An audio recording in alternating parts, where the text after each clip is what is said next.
belle énergie de rencontres, de partage, d'échanges, de découvertes que tu avais vécues pendant les vacances avaient aussi leur place au travail.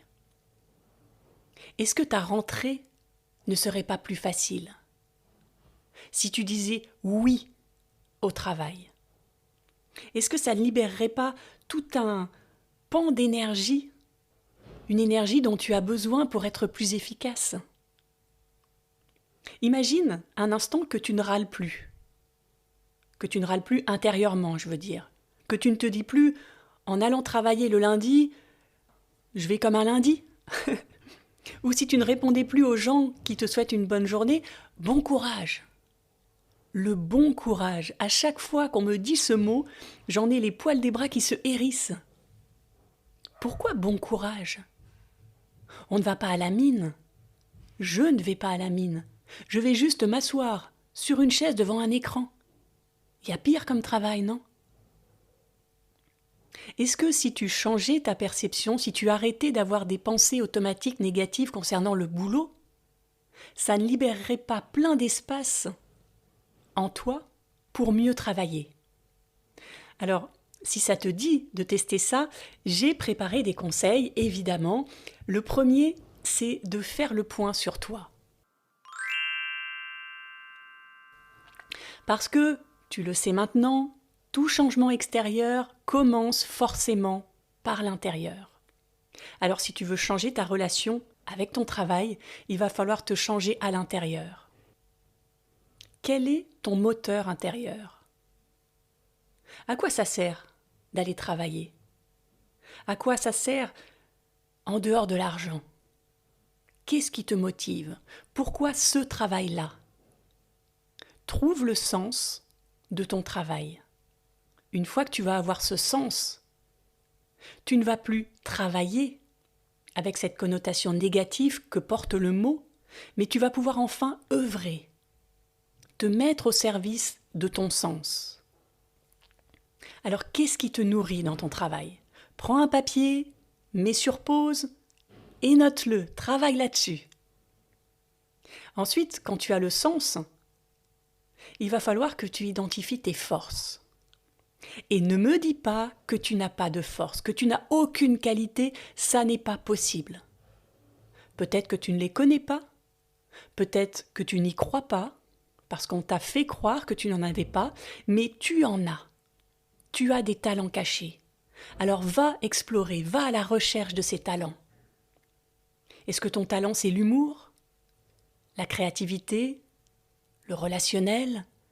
Est-ce que c'est l'organisation, la fiabilité? Si tu connais tes forces, le stress va avoir beaucoup moins d'impact sur toi. Pourquoi? Parce que, pourquoi tu stresses? Parce que tu doutes d'avoir les ressources nécessaires pour atteindre un objectif. À chaque fois que tu vas ressentir du stress, que tu vas te dire « je ne vais pas y arriver », rappelle-toi de tes forces. Tu vas y arriver. Peut-être avec un peu plus de temps, on le verra tout à l'heure. Mais si tu le veux, si tu t'organises, tu vas atteindre ton objectif. Une fois que tu as ton sens, tes forces, identifie tes valeurs. Qu'est-ce qui est important pour toi? Est-ce que c'est le pouvoir, la bienveillance? Est-ce que c'est le respect, la créativité, la communication? Quelles sont tes valeurs? Qu'est-ce qui a de l'importance pour toi? Et est-ce que ces valeurs s'expriment dans ton travail? Est-ce qu'elles peuvent s'exprimer? Est-ce qu'elles ont la place selon toi? Si la réponse est non, j'ai une question pour toi. Est-ce que si tes valeurs sont de faire du sport, d'être bien dans ton corps ou d'être en contact avec la nature, tu penses que c'est impossible, à l'heure du déjeuner, d'aller courir par exemple, ou d'aller te balader dans un endroit avec des arbres, plutôt que de t'obliger à déjeuner avec tes collègues, ou encore pire, de passer ton déjeuner seul devant un écran, en train de surfer par exemple sur les réseaux sociaux? Est-ce que tu penses cela possible? Je pense que oui. Si tu connais tes valeurs, tu vas pouvoir les distiller tout au long de ta journée. Il faut juste faire preuve d'un peu de créativité. Je t'ai donné l'exemple du déjeuner, ça peut être également des petites pauses que tu prends au fur et à mesure de ta journée. pour vivre tes valeurs. Tu pourrais me dire que c'est impossible, que tu ne peux pas mettre tes valeurs en adéquation avec les valeurs de ta boîte. Il y a seulement 2 objections que tu pourrais me donner et qui sont recevables. Toutes les autres, je ne veux pas les entendre. La première, si tu travailles dans un environnement malsain, qui va à l'encontre de tes valeurs, ça va être compliqué, même impossible. Donc ce que je t'invite à faire, c'est de te mettre en action et de chercher un autre travail. La deuxième objection, c'est que est-ce que tu connais les injonctions? Les 5 injonctions qui existent. C'est sois fort, sois parfait, fais plaisir, dépêche-toi et fais des efforts. Prends un autre papier et écris l'injonction qui te correspond selon toi. Sois fort, sois parfait, fais plaisir, dépêche-toi et fais des efforts. Parce que ces injonctions, si tu les vis au quotidien, de façon totalement inconsciente, ça va nuire à ton efficacité, ça va nuire à ta sérénité et ça va créer un rythme qui n'est pas le tien. Je te donne un exemple, moi mon injonction favorite, c'est le sois forte. J'ai été éduquée comme ça et j'applique ça depuis que je suis petite. Et le sois forte m'incite automatiquement à affronter, à partir au front sur les projets par exemple, à ne pas prendre de pause, à travailler sans relâche pour montrer que je suis forte, que je suis capable. Et ça, je le fais à l'encontre de mon rythme à moi. Je ne prends pas de pause, je ne ressens pas ma fatigue et je crame petit à petit mon énergie. Est-ce que ça te parle, ça? Est-ce que tu comprends que ces injonctions te mettent la pression et qu'elles créent des besoins en toi qui ne sont pas justifiés? Le besoin d'être reconnu, le besoin de briller, le besoin d'être plus fort que les autres, meilleur. Alors, ce que je t'invite à faire, c'est une fois que tu as ton ou tes injonctions préférées, de mettre à côté une action que tu pourrais faire pour aller à l'encontre de cette injonction. Par exemple, si c'est d'être forte, est-ce que tu ne peux pas te montrer vulnérable de temps en temps et voir ce que ça te fait? Si ton injonction est d'être parfait, est-ce que tu ne peux pas accepter tout simplement de faire des erreurs et de voir l'effet que ça fait? Si c'est de te dépêcher, ralentis, fais à ton rythme pour une fois. Et ça ne veut pas dire que tu ne vas plus jamais faire vite. Tu as ce talent, tu as cette capacité que tu as appris quand tu étais jeune. C'est ça qui est génial. Mais ça devient un défaut, un empêcheur de tourner en rond si tu n'en as pas conscience et si cette injonction te dépasse totalement. C'est OK pour toi? Alors on passe au deuxième conseil qui est aime apprendre. C'est la répétition des tâches que tu fais de façon automatique, dans le même ordre chaque jour, avec la même intention, qui fait que tes journées deviennent monotones et ça casse ton esprit de découverte. Et qu'est-ce qui, selon toi, te donne de l'énergie généralement? C'est d'être curieux, c'est de dépasser tes limites, c'est d'avoir envie d'explorer, n'est-ce pas? Mais tu as peur. Comme on l'a vu, tu as peur d'échouer, tu as peur d'être critiqué, peut-être même licencié. Et cette peur te bloque. Cette peur t'enferme dans ta zone de confort, dans la facilité, tu maîtrises, tout va bien. Mais ça fait baisser ton énergie. Tu n'apprends plus rien, tu ne te développes plus. Est-ce que tu es dans cette phase où tu maîtrises tout? Tu vas au bureau tout en te disant « Bon, aujourd'hui, ça va être la même qu'hier, la même que demain. » Et tu restes en pilote automatique. Il y a 5 ans, j'étais dans cette phase-là, où j'avais fait le tour de mon travail et je ne savais pas vers quoi évoluer. L'avenir pour moi était incertain. Je ne pensais pas avoir des compétences qui me permettraient de changer de métier. Mais je sentais qu'il fallait que je bouge, donc je suis passée à l'action. Et j'ai trouvé une formation pendant 1 an, en cours du soir, cours du week-end, en plus de mon travail. J'ai donc choisi l'effort. de me changer moi, d'investir sur moi, sur mes compétences, pour pouvoir ensuite évoluer. Quand tu mises sur toi, quand tu changes intérieurement, quand tu changes tes habitudes, des opportunités arrivent. Et c'est comme ça que 3 mois après avoir commencé ma formation, j'ai eu une opportunité pour changer de vie professionnelle. Et pendant 1 an, j'ai appris. Je me suis nourrie de ces découvertes. Mon énergie était puissante, pétillante. J'aimais tellement ça que je n'avais pas l'impression de travailler. Je travaillais pendant la journée, le soir, le week-end, et c'était pas un problème pour moi, parce que j'avais cette énergie qu'ont les enfants, quand ils sont jeunes, qu'ils apprennent, qu'ils découvrent, que tout est nouveau. Est-ce que tu ressens ça? Si tu ne l'as pas aujourd'hui, est-ce que tu peux le ressentir? Le fait de le ressentir va te donner envie de bouger et tu vas trouver l'opportunité, j'en suis sûre. 3e conseil, maîtrise ton temps. Alors là, ça, c'est le plus difficile, le plus gros challenge qui existe aujourd'hui dans le monde de l'entreprise et d'ailleurs dans la vie globale. On n'a pas le temps, on court après le temps. On a à peine commencé un dossier qu'il faut le terminer, le rendre. On a des deadlines très très courtes. Ça, c'est un fait. Mais là aussi, tu peux, par petites touches, atténuer ce fait. Est-ce que tu te rends compte à quel point il y a des voleurs de temps dans tes journées professionnelles? Ce sont les mails qui arrivent par pop-up tout au long de la journée. Ce sont les appels téléphoniques. Ce sont tes collègues qui rentrent dans le bureau. Et puis, c'est des choses très personnelles également. Ça peut être le fait que tu dises oui à tout. Ça peut être ton perfectionnisme.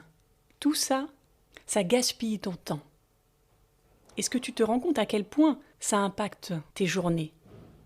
À quel point le fait d'être distrait quand tu es concentré sur un sujet, ça te demande après coup beaucoup plus d'énergie pour re-rentrer dans ce sujet.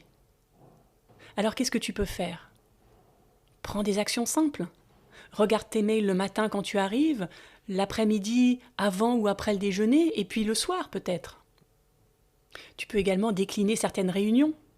Toutes les réunions où on t'invite et tu n'as pas de valeur ajoutée, tu ne sais même pas pourquoi tu es là. Ces petites actions vont te donner l'impression, à juste titre, de reprendre le contrôle de ton temps.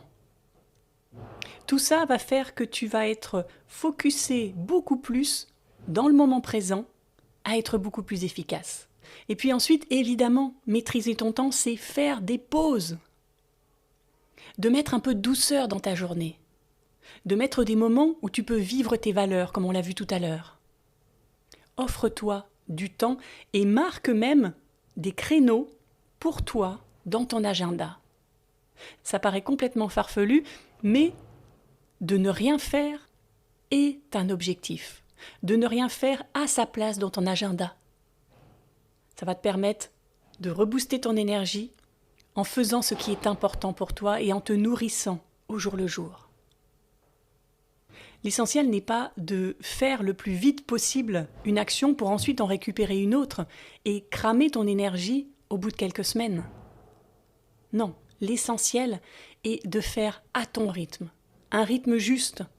Ça ne veut pas dire de travailler 1 heure par jour. Trouve un équilibre, une chose à la fois, pour que sur la durée, tu puisses continuer à être productif. Si tu te crames au bout d'1 mois après ta rentrée, ce n'est pas dans l'intérêt de ton entreprise non plus. Donc c'est donnant-donnant. Et puis le 4e conseil, c'est d'entretenir tes relations. Et ça va avec, parce que plutôt que de penser to-do list, action à faire le plus rapidement possible pour ensuite partir le plus rapidement possible le soir et rentrer chez toi, si tu mettais un peu plus d'humain, un peu plus d'échanges, de rencontres, de partage, de joie dans tes journées. Tu vas me dire peut-être que les personnes qui t'entourent au travail ne sont pas dignes de confiance, que tu ne te vois pas échanger avec eux, que ça ne te fait pas plaisir. Bien sûr, il y a des personnes qui ne sont pas dignes de confiance, qui ne correspondent pas avec tes valeurs, qui ne vibrent pas de la même façon que toi. Et ça, c'est OK. Mais je ne pense pas que toutes les personnes qui t'entourent soient dans cette catégorie. Il y a forcément des personnes qui ont des intérêts partagés avec toi. Il suffit juste de les trouver. Est-ce que tu as pris le temps de rencontrer, de t'intéresser vraiment à tes collègues? Parce que si tu es constamment dans la méfiance, c'est normal du coup que les autres ne te fassent pas confiance et ne viennent pas vers toi. Et puis deux, tu dois t'épuiser à force. C'est comme si tu portais une armure de protection tout le temps qui te coupait du lien avec les autres. Tu te rends compte à quel point c'est lourd? Alors allège-toi. Enlève un bras de ton armure, un pied pour commencer, ensuite peut-être le casque pour qu'on puisse te voir. Lâche. Ose aller vers les autres, ose te montrer vulnérable. S'ils te jugent, et alors? C'est eux qui le jugent en te jugeant. C'est eux qui ont un problème. C'est pas toi. Ça, c'est la première étape pour prendre soin de tes relations. Et puis ensuite, travaille en équipe, le plus possible.